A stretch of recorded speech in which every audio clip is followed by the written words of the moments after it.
Bonjour à vous tous et très heureux de vous retrouver. Dites-moi, est-ce qu'il vous est arrivé de vous sentir inutile ou de penser que vous n'êtes pas capable? Il y a tellement de besoins aujourd'hui. Alors il y a un besoin surtout, c'est celui que je veux noter pour vous ce matin, c'est ce besoin spirituel. On voit que dans la société, il y a tellement d'hommes et de femmes qui ont besoin. Ils n'en sont pas, eux, toujours conscients. Mais ce besoin, quel est-il? C'est celui d'être nourri par la parole de Dieu. C'est celui d'avoir la révélation de la personne de Jésus-Christ. Alors, devant cette tâche qui est immense, oui, on se dit, mais Seigneur, est-ce que je vais pouvoir être capable? Alors, malheureusement, trop souvent, on dira, mais peut-être j'ai peu reçu. Je crois, frères et sœurs, qu'il ne faut pas minimiser le peu que nous avons reçu. Parce que le peu que nous avons reçu, c'est quelque chose de grandiose, de formidable. Et je crois que même ce peu, le Seigneur, il peut le multiplier.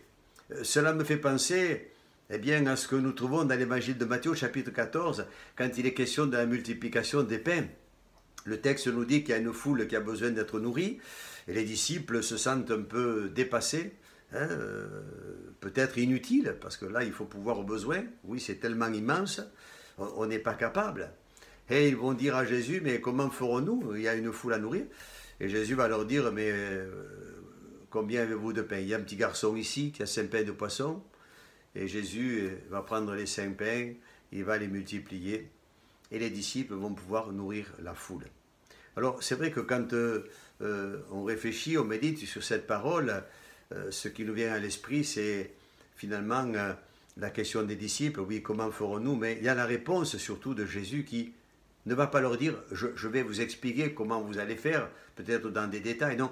Mais Jésus, lui, il dit, à la question posée, comment ferons-nous? Il dit, mais combien avez-vous de pain? Et c'est un peu la question que le Seigneur pourrait nous poser. Mais combien avez-vous? Qu'avez-vous reçu? Et quand on a reçu le Christ, mes amis, eh bien on a tout reçu. La Bible dit que nous avons tout pleinement dans le Seigneur. Et je crois qu'ainsi on peut devenir eh bien, utile entre les mains de Dieu. Le miracle de cette multiplication des pains est passé par les mains de Jésus. Il rompait le pain et les disciples, quand on imagine un petit peu le contexte, ils prenaient ces morceaux de pain et ils les donnaient. Et ce miracle est passé aussi par leurs mains. Que Dieu soit loué. Je crois que le secret d'une vie utile, eh bien, voyez-vous, c'est tout simplement de remettre tout entre les mains du Seigneur. Ce que nous avons, on pensera que c'est peut-être peu, mais quand on a reçu de Dieu, mes amis, je crois que c'est quelque chose d'important. Il faut le réaliser aujourd'hui. On a reçu du Seigneur. On remet tout cela entre les mains de Dieu. Peut-être on dira, je suis pauvre, mais laisse-moi te dire, mon frère, ma soeur, Dieu est celui qui veut t'enrichir. Peut-être tu diras, mais je suis ignorant. Ben, le Seigneur, il va te donner la révélation, il va te donner la connaissance, il va te donner la sagesse. Peut-être diras-tu, mais moi je suis faible. Eh bien, le Seigneur, il te donnera sa force.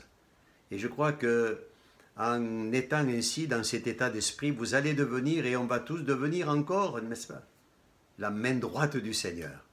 Et ce pain que nous allons pouvoir partager, eh bien, il va nourrir toute cette foule qui est autour de nous et qui est vraiment dans un immense besoin.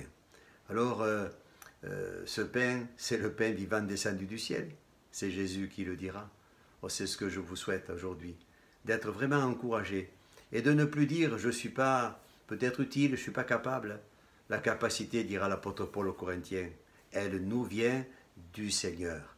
Et cette capacité, je crois qu'il veut la multiplier dans chacune de nos vies, afin que chacun d'entre nous, comme l'ont été les disciples là, qui distribuaient les pains, eh bien, on devient une bénédiction pour tous ceux qui sont dans notre entourage, nos amis, nos voisins, tous ces contemporains, n'est-ce pas?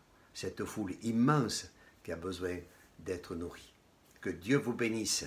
Je vous dis au revoir et bonne journée à vous tous.